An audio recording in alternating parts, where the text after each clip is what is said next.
Hi, everybody, and welcome to episode 17 of the Together We Grow podcast. My name is Paul Main. And I'm Tamer. And this week we're going to talk about mistakes and the mistakes that we made and how you can turn them into a positive. Because throughout our journey of building and growing our home fragrance business, there were plenty of mistakes that we made, weren't there? There certainly was. So we want to help you so that you can identify these mistakes before you make them yourselves. Absolutely. So shall we get into it? Let's do it. Let's go.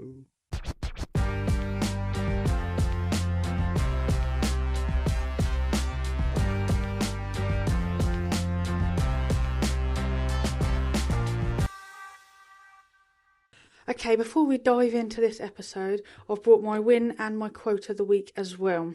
So my win this week comes from Vicky from Dark Foundry number 8.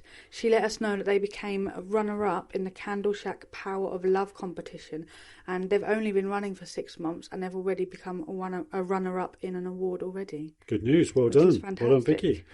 So I had the pleasure of speaking to them from Dark Foundry number 8 because they're a VIP member. They are, of Home Fragrance Academy. So I've had a good conversation with them before, which was lovely. And it's good to see that their business is going from strength to strength, and long may that continue. It's fantastic. So you can check their website out at darkfoundry8.co.uk. And my quote this week is, "The key to success is to focus on goals, not obstacles." I quite like that one. I thought it sort of fits in nicely with this week's episode, all about mistakes and trying to turn them into strengths instead. Yeah, okay. Good. So, this time we're talking about turning your mistakes into strengths. And of course, as you said, we've made quite a few mistakes over the years, haven't we? Mm-hmm. So I'm going to go through a list of mistakes we've made so we can just talk about them and things we would have done differently in hindsight, really. And talk about how we turned them into a strength. Yeah. So point number 1 I want to mention is turning off Facebook adverts to catch up with orders. That was definitely a big mistake on our part, wasn't it? It was. It was a big mistake on our part because that's a lesson that we learned. When was this? Year 2020, wasn't it? Yeah, 2020. There was only us two and one or two others, and we were flat out. We'd had our no-brainer offer, which was working brilliantly, and our ads were just running, and they were doing so well. I was scaling them up, and we were, at that time, getting more orders than we thought we could handle. So I turned the ads off for a couple of weeks, didn't I? Yeah, thinking that we'll just catch up with these orders, then turn them back on. That's it. So, and then what happened was when you turned the ads back on, they took a while to re-optimize, and they never quite, in the same format, never quite got back up to the same level as they were before. So the lesson really there is, no matter what happens, and this is what I talk about all the time now, no matter what happens, just keep marketing, keep advertising, and then work out how, instead of solving the problem by turning off your sales stream, solve the problem by fixing your productivity issues to make sure you can be much more efficient and can produce more products and get more orders out of the door. That could be by changing your products, get things that, instead of having to stick labels on everything, get things printed.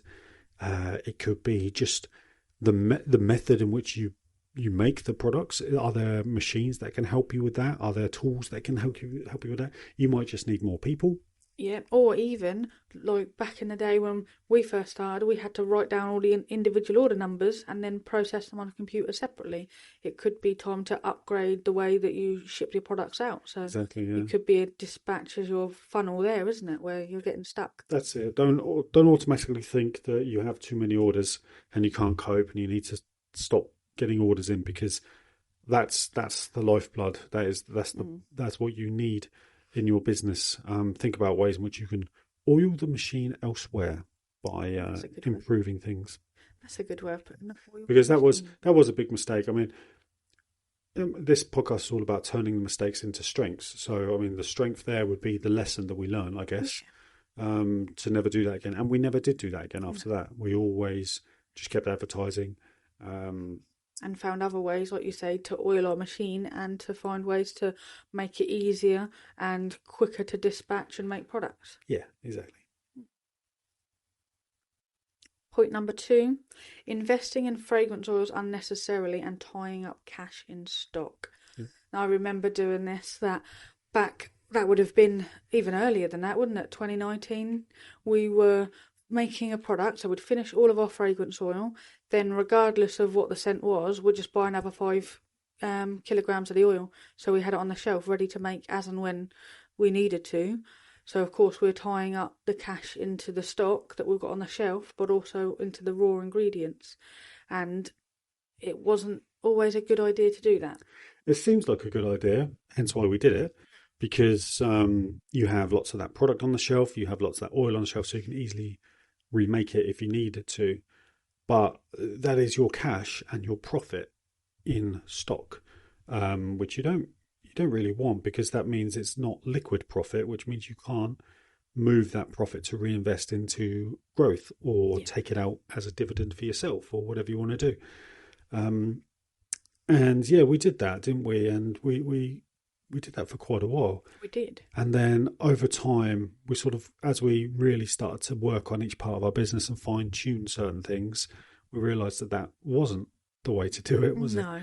So With some things it would have been. So there'd have been a few scents that were like our core, strongest, most important fragrances that sold thousands every month.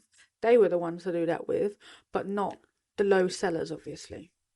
yeah, that's right. And so what we ended up doing was actually we built a like a stock system. So this was quite manual. There's probably tools out there that can do There are this for tools you. out there that do this, but obviously you did it in a manual way instead. Yeah, well, it was a spreadsheet. It was a Mm. spreadsheet that I made that was really easy for everybody to update. So it was super straightforward. But basically, what we did was whenever we made a product, we would put the amount of stock that we made into Shopify. And then we had a little tool, an app in Shopify called MerchBees, and you could set stock thresholds.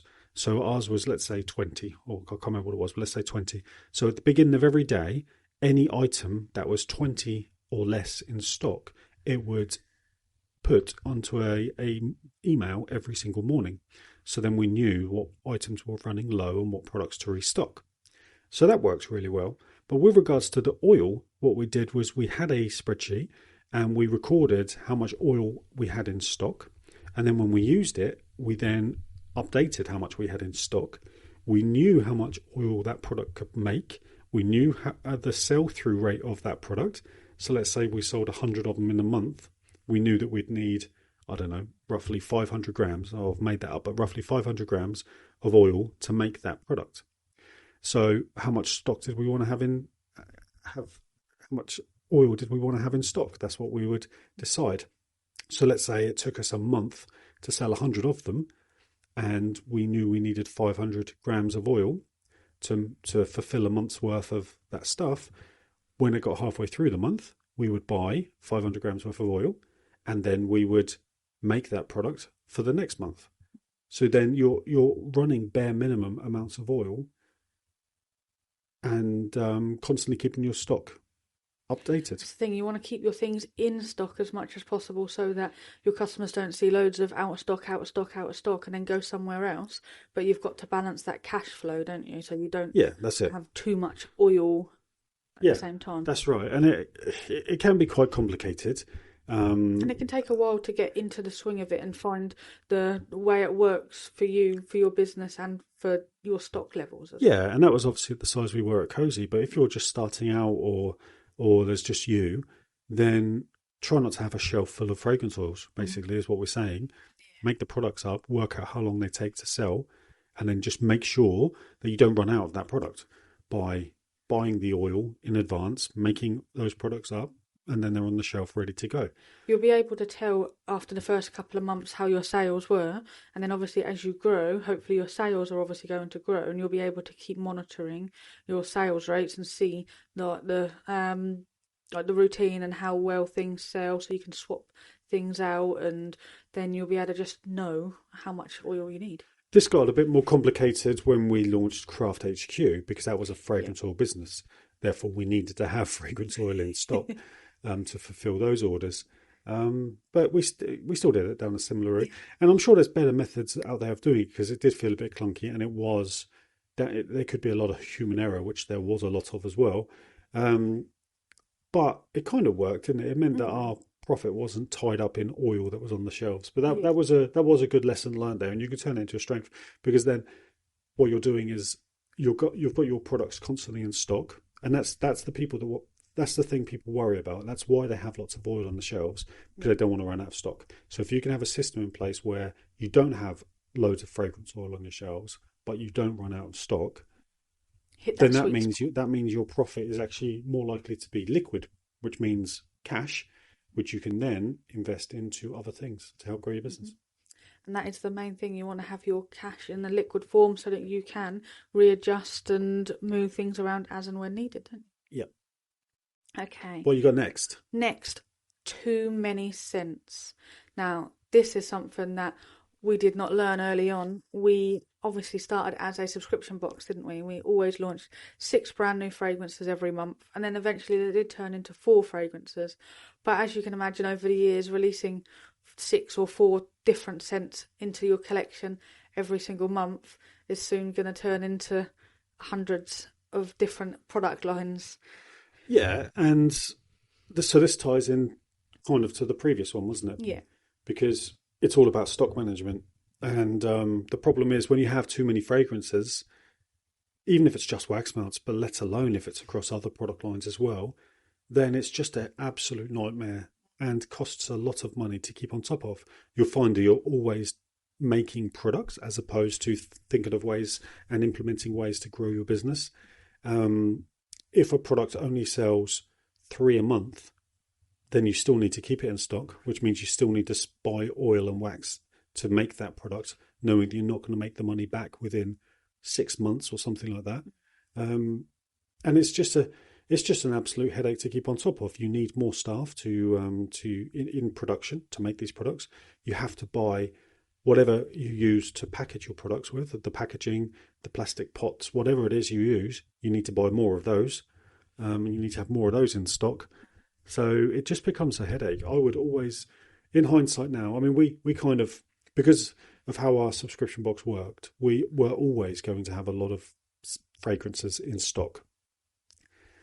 But I think now what we talk about to people is like if you're launching, don't launch with any more than 5 to 10 fragrances. Simplify your offering. And that's it. And the way you can turn this into a strength is by launching limited edition products. If you have a core range of, say, 10 fragrances, 10 to 20 fragrances, this is what we did with Wax Grind. If you have a core range of, say, 20 fragrances maximum, and your customers loved those, and they kept coming back and buying more and more and more, and your customer retention rate was nice and high, you were getting repeat customers, you're getting new customers, and you knew they loved the product. If you then launched a limited edition product where it's a unique fragrance that you have never launched before and you're only making one batch of them, let's say 100, those customers will buy it. Yep. In this industry, they absolutely will because they know, like, and trust your brand and you, and they want to collect the products. Your top customers will always want to collect all of the products that you launch. That's what we found with Cozy Aromas. And I mean, it was wonderful, wasn't it? If we launched a limited edition product, we knew we would sell multiple hundreds of them. Yeah, because you'd spent that time on building up your customers, your audience, and building that loyalty with them as well. As you say, they know your products, they love them, they trust your brand, they trust you as a company. So why wouldn't they buy the product that they know they're going to love? Yeah, exactly. And It's so like a collector's thing, isn't it it? is well, that's exactly what it is. So you have your core range of, say, 20. They're your day-to-day ones that people use all the time. Every now and then you launch a limited edition fragrance for Mother's Day or for Valentine's or whatever. And then every quarter you can launch a whole collection of 4, 5, 6 fragrances for spring, summer, autumn, Christmas, all this kind of stuff. Mm-hmm. And again, they're all limited edition. They only last for a short time. So they never take away from your core range that you always keep in stock. If we started again, that's the kind of thing that I want to do because that would work. That really would work actually. And We'd stick to very simple offerings, and then we wouldn't overcomplicate with adding too many fragrances, and then we wouldn't be bombarded with loads of out of stock and anything like that, would we? that's right. And if you were doing a subscription box, then I'd make it a bit more customizable. So people could, from your main range, your 20 main products, your members would pick any three that they wanted from that. And then one would be left over as a limited edition product, just a one that's only available to those subscription members. It will never come back, or it won't come back, whatever, however you want to word it. But then what you could do is say 6 months later, you could say, "Oh, do you remember that February subscription box exclusive that we had? Well, guess what? I've made another 100 of them. Come and get them." Yeah. And there's your limited edition, and they will fly off the shelves. We had that before. And a great idea to do with that is you could tie it into a live shop. Yeah. All these different things that you can do, which will get you lots of sales quickly, because people don't want to miss out on these fragrances, and they have a collector's mentality. They will buy it. This is based on our experience of doing the same thing. Yeah. And we found our core customers wouldn't buy just one; they'd probably buy 5, so that they can keep one on their shelf as a permanently like memento of the product, and then they could use the other one slowly throughout time. Yeah. So, and that's what people do. It's a strange old industry. I'd never would have thought it would be like this, like a collector's mentality, but it really is. Yeah, so that's what I'd do if we did it again. That's great. Okay, and my next point I've got is introducing too many products to keep up with demand. So it's very similar to too many scents, but so the reason I've put this one on the list is because I've seen a spate of people saying in like Facebook groups and things, asking for advice when they're struggling with sales, and people are saying, "Oh, I'm not getting many sales, so I'm going to introduce a brand new product. I'm going to introduce cosmetics into my line, or I'm going to introduce room sprays or something like that." I see that a lot as well. And it's the wrong way to go about it.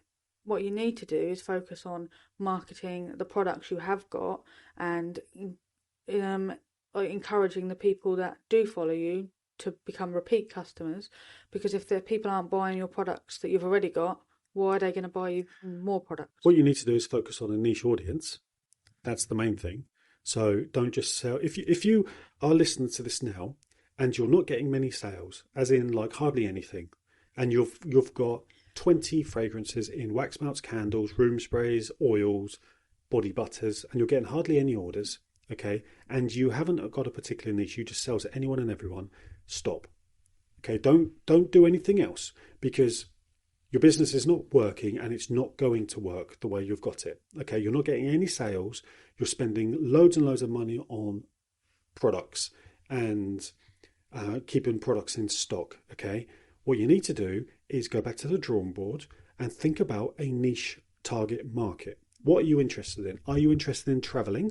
Are you interested in traveling?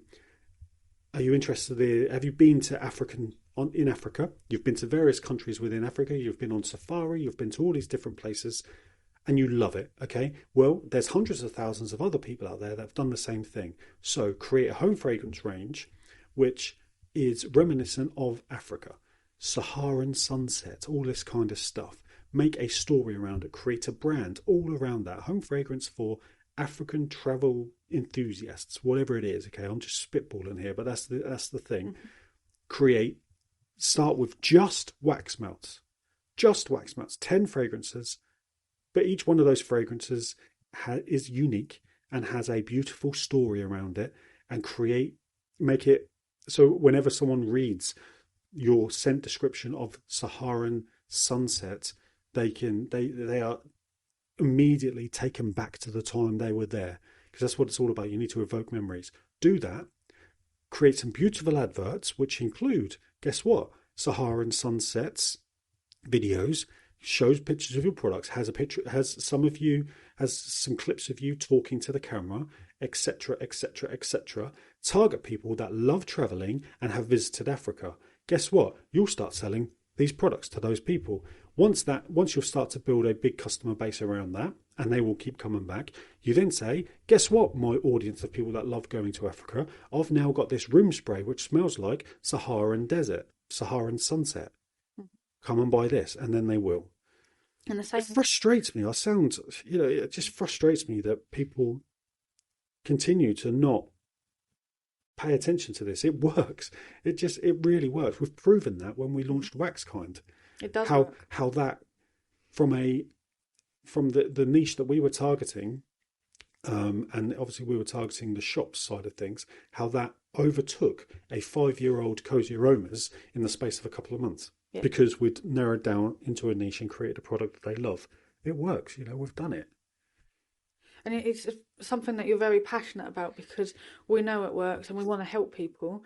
So that's where your frustration comes from, isn't it? Because we're telling people to do this and they're still not doing it and they're Well, still expecting look at what we're doing results. now.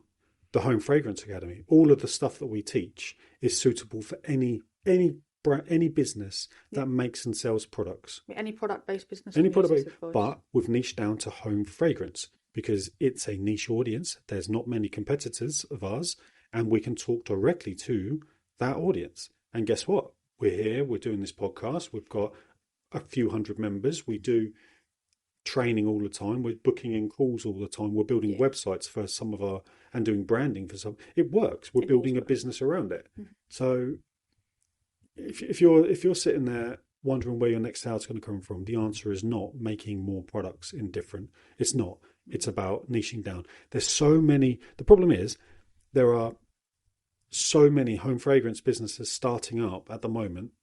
Okay, and they're all targeting the same people, which is everyone.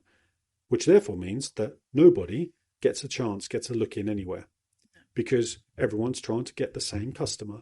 Everyone's advertising to the same people, therefore pushing the advertising pricing up, all that kind of stuff. And then you've got companies like Cozy Aromas, like Sassy Shop Wax, like who else? Village Wax Melts, Devonwick, all of these people that are targeting everyone. And those brands have a lot more marketing budget than you do. So they will compete amongst themselves, which therefore pushes the advertising price up for everybody else. So don't compete with those. Find yourself a niche audience and target those. It works. It does work. Think about people might think that there's not enough people there to actually make a business. Oh, there is. How many customers do you need? Think about how many billions of people there are in the world. There's enough people. More than enough. You could target people that have visited Nairobi, okay, that love Nairobi. You could target people in the UK aged between 30 and 50 that love Nairobi. There might be 4,000 of those people, but how many of those do you actually need as a customer? And if you follow our retention strategies and get a 60% customer retention, how many of those do you need to have a wonderful business? And every order they place is worth £20 to £30. Exactly. So not many. No, it certainly does work. So, I've also got a couple of other points on common mistakes that I've seen or that we've seen in the home fragrance industry recently. One of the things that always bugs me is underpricing products. So, when people fail to factor in all of the things that actually are included in making the products and selling them, and they're just competing on price with everybody else. It doesn't you know work. why they're competing on price? Because they're targeting the same customers as everybody else. Yeah. That's the problem. Because then this goes on to my previous point. If you're targeting everybody, and you don't really care who your target audience is, your target audience is people that like luxury products who are between 25 and 45 who live in the UK. That's not a niche audience. That's what everyone else is doing. So therefore, and you're selling the same product. You're selling baby powder. You're selling bloody black cherry, the same as everybody else. And you're selling it in little snap bars in glassine bags, the same as everybody else. You're going to compete on price, aren't you? Yeah. So that's, again, you need to get your margins right, and you need to stop worrying about what everybody else is charging. Follow the process we do, which is whatever it costs to make your products, times it by 4. That's how much you should be charging at an absolute minimum. Ideally, a lot more than that. Mm-hmm. And also, what you need to do is stop trying to sell products individually, but actually bundle them up. Yep. Sell 8 for the price of 6. That's what we did, because that gets your average order value up, which gives you more profit per order. And then you need to target a niche audience, because then you haven't got many competitors within there. within that space, and you can charge a bit more of a premium for that. Simple as that, really. And it comes down to your branding, doesn't it? That if your branding looks lovely, if it all fits in with your story, people are gonna go for it, aren't they? They're gonna take that leap and place an order with with your adverts and everything. So it's about getting everything right, isn't it? Yeah, yeah, it is. Another mistake I've found is ignoring email marketing as well. So I've seen a lot of people that have just rushed to launch their product. They get their products, they're happy with them, and instead of actually focusing on collecting email addresses and running pre-launch campaigns, because that's something that I find people don't know what a pre-launch campaign is at all. So they'll just launch their website, there you go, come and buy it. And that's it. And they'll post on their social media that they're launched, but they haven't built up an audience yet. They haven't collected email addresses, and that's a really important key step at the beginning of your journey. Yeah, if you don't do that, then you're launching to nobody, aren't you? I mean, Yeah, create all these lovely products, and they'll bet they could be the most perfect products in the world, and 9 times out of 10 they are, because these people are passionate about products they make. But if you launch to 25 Facebook followers, 14 Instagram followers, and no email addresses, who's going to buy it? Nobody's going to buy this this stuff. is what I say to people. It doesn't matter if your products are the best in the world if nobody knows about them. Exactly, yeah. So you need to do the pre-launch campaign, which is create yourself a landing page on your website. We have a course all about this, by the way, called the Product Launch Pro. Create yourself as soon as when you know you want to make these products and you've tried a couple, tested a couple, and they're great. Get yourself a landing page up, which is it tells people when you're launching, so it could be in 6 weeks' time. It tells them to enter their email address below, and it tells them what they're going to get. Don't give them 10% off. Don't give them any discount. Give them a free product. Yep. Just say in your email address below to claim your free wax melt when we launch. And then once they've done that, they then go into that's your pre-launch campaign. Then you want to get as many people to that as possible. You do that by building your audiences on Instagram and Facebook and directing them to that page by sharing beautiful content all the time. And you also do that by investing in some Facebook ads or meta ads on Facebook and Instagram, which directs people to that. Then when you get to say 1,000 email subscribers, you then launch your business. And then you email these people and you say, hey everyone, we've just launched. Come to our website, spend over £10, and we'll give you this free wax melt. Yeah. Today only, launch exclusive. Out of 1,000 people, you might get 50 orders. You probably will get 50 orders. But that's 50 orders that you wouldn't have had otherwise. That's right. And then you've got 50 customers, which firstly are going to review your product for you because a week later, because you've set up a retention strategy, which is another course we've got, which is a free course called the Retention Engine, which shows you how to retain customers. So once they've placed an order, a week later, they're going to get an email saying, thanks so much, blah, blah, blah, please review it here. So then you're collecting reviews. But then after that, it's going to send them more emails on a periodic basis saying, please, automatically this is, saying, come back and buy. Here's our story. This is why we create these products. These are blah, blah, blah, blah, blah. Come and buy. And then once they've purchased twice from you, they then go into a different filter, which is customized around people that have bought from you multiple times. And then when they've bought from you 10 times, you send them a beautiful thank you emailer, which is all automated. And very personalised. Very personalised. It says, thanks so much. That was your 10th order. Here you go. Here's a discount, or here's another free product to claim. Yeah. That's what you do. And then once you've done that, that's your email marketing there. You've got your retention. That's the thing. When it comes to email marketing, don't worry about creating beautiful campaigns to spam your audience with, because that's what people do. It doesn't work. When people need orders, they'll just ping out an email saying, come and buy from us. They don't work very well. The first thing you want to do is build up that retention one. For that huge, great email flow, take our course, you'll see what I mean. That huge, great email flow, which tells people, or which encourages people to continue to place repeat orders. Once you've got that in place, this is what we did at Cozy Aromas, and it was a massive email flow. It was huge. Once you've got that in place, you can then start working hard to get customers in. And you do that through Facebook ads. You do that, you encourage them to join your email newsletter for a free product or a discount code or whatever it is. And then once they've done that, you then send them emails automatically, encouraging them to place their first order. And then once they've placed their first order, they then go into this retention strategy. And then you can send campaigns each week. Now, stop sending buy this, buy that campaigns because they don't work too well. Only send those when you have something new to launch, which could be a new collection. Because bear in mind, in the background, they're getting these saley ones automatically anyway, so you don't need to keep sending more ones. Instead, do a weekly newsletter, which talks about what you've been up to this week, what you've got coming up. Share photos of what's happening in the warehouse. Exactly, do that. And towards the bottom of that email, have a little featured section where you can put something in there for sale that you want to push. What I think would be a good idea with that is just a simple little clip that says, see or view our new arrivals or something like that. So it's not over if it's the top. something in particular you want to sell. Hmm. So it could be a product that's you've got loads of stock of. It could be something that's not very popular that you're encouraging people to try, or whatever it is. Yeah, new arrivals could work as well. But that's what you do. So you send a weekly newsletter. You send a sales email when you have something new to sell, something that's launched, because then people aren't getting spammed by you. But then you have the two automated ones set up. You have one which is for people that have joined your emails newsletter and haven't purchased. That's encouraging them to buy. And then you have a second one, which is a retention one, which is for people that have ordered from you. That's how you do email marketing. And email marketing is a huge, or should be a huge part of your business, shouldn't it?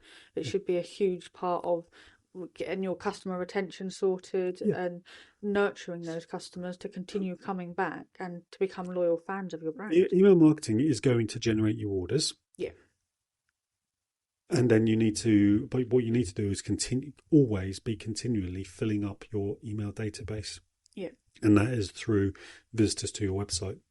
And that is through social media marketing. It's through social media advertising, doing collaborations, getting eyes on your brand, having a pop-up on your website, encouraging people to join it. But that's email. That's how you do email marketing in a basic form. You can go a lot more advanced than this by segmenting audiences based on what they've purchased, based on when they last purchased, all that kind of stuff. Which is all stuff that you've done in the past. Oh yeah, that's all stuff you have to do for clients now as well. Yeah, exactly. But email marketing is a big passion of mine, something I love. So if you need help with it, reach out to me. I'm happy to help. Yeah, fantastic. So my next point, I think we've definitely covered quite well already, which was trying to sell everything to everyone. So on that point, niche down, guys. I'll talk about it. I'm passionate about it because it frustrates me because I know that these people are working their arse off to try and get some orders in. I know they are. And I know they're frustrated, and I know they think that everything they try don't work. It's because you're targeting the wrong people. I'm certain of that. I've proved it. Yeah. We've proved that through Home Fragrance Academy and through Wax Kind. Yeah. And we've proved it through some of our students as well who have niched down and have seen improvements. Yep. So it feels fantastic when you see that happen and when they're making that change and it's working for them.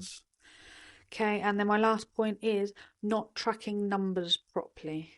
So that can sort of like tie into everything. So it could be where you're spending your money if you're not keeping an eye on it and readjusting as needed. It could be, as we mentioned earlier, not investing too heavily in stock and fragrance oils and things like that. So it's making sure that you keep an eye on every single penny.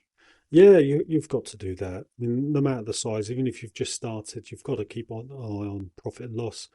You've got to have accountancy software where you're reconciling your transactions with your income. You've got to do it. We do it. I mean, Home Fragrance Academy is tiny, but we're doing it now. You have to do it because then you know the position your business is in. And if you've got profit, what are you going to do with that? Are you going to take it out for yourself or are you going to reinvest it into some marketing? You could do a bit of both. And then firstly, that's your profit and loss. So if you've got some profit and you want to invest it into marketing, you then also need to have tracked your numbers in marketing to know what form of marketing works. Yeah. Because you can let's say you've got £1,000 of profit. You want to invest that into growth. So you invest that into Facebook ads because you think that's going to work. And then all of a sudden you've got no budget left and Facebook ads hasn't done anything because you haven't tracked your numbers. When actually Facebook ads properly. Or when actually because you've looked at it and when you record your stats, it might be that it's out of date. it might be that actually it's not Facebook ads which is the issue, it's the landing page on your website which is the issue. Because that's a whole nother discussion altogether, is Facebook ads and what it means and all that. But once you've tracked all your numbers, it could be that actually your conversion rate on the website is really low. So that £1,000 you're going to spend to improve the conversion rate by hiring a company to run some conversion rate optimization for you and tell you what you need to fix on your page. Spend £1,000 on that, your conversion rate goes from 1% to 3%. Before you know it, you have tripled your profit at the end of the following year. That's the importance of tracking your numbers. It's make or break, really, isn't it? Essentially, and one simple thing you can do right now is print out your business bank statement, go through with a highlighter, and be like, I don't recognise what that is. Don't recognise what that is. So anything you can't think straight away, what is it? Then you research it, find out what it is. Do I actually need it?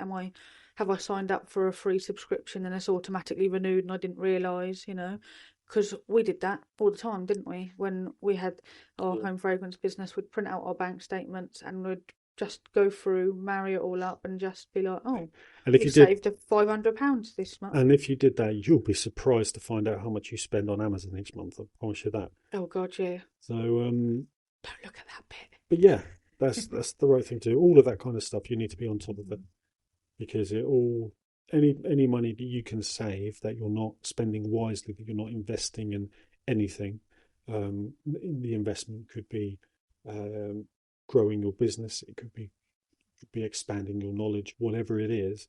Anything that's not contributing to something positive, try and get rid of.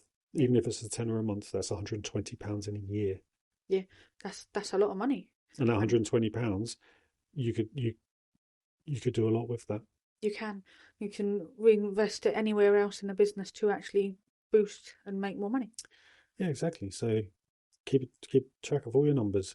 Use something like Xero or QuickBooks, something like that. Get a bookkeeper involved. A bookkeeper, you might have to pay them £15-20 an hour, 2 hours a week, 2 hours a month, something like that, just to reconcile your bank account if you don't want to do it yourself. And I recommend not doing it yourself. Yeah, there you go. Just keep on top of all your numbers, and that's more than financial. That's statistics. It's conversion rates. Yeah, it's everything. All the numbers in your business. You need to know how it's all performing, so then you can turn the dials where the dials need. Exactly. Very well put. Yeah. So that is all of my points wrapped up. Yep, there's nothing left on my list. Nice. Covered everything quite nice. There we are. So there's some mistakes that we turn into some positives. Yeah. And hopefully you will notice if you're going to start making these mistakes, and you can adjust your business and your way of thinking so you don't make the same mistakes we did. Absolutely right. If you're not a member of the Home Fragrance Academy, I don't know what you're doing, but you need to be. So go head over to www.homefragrance.academy. Join us, take some courses, get some coaching from us, all that kind of stuff. We're here to help. We love helping. Come and join our Facebook group. Yeah, there you go. We will see you over there, and make sure you introduce yourselves and let us know who you are and how your business is going. Yep, go for it. Okay, brilliant, everybody. Thanks for listening, and we'll speak to you soon. Bye.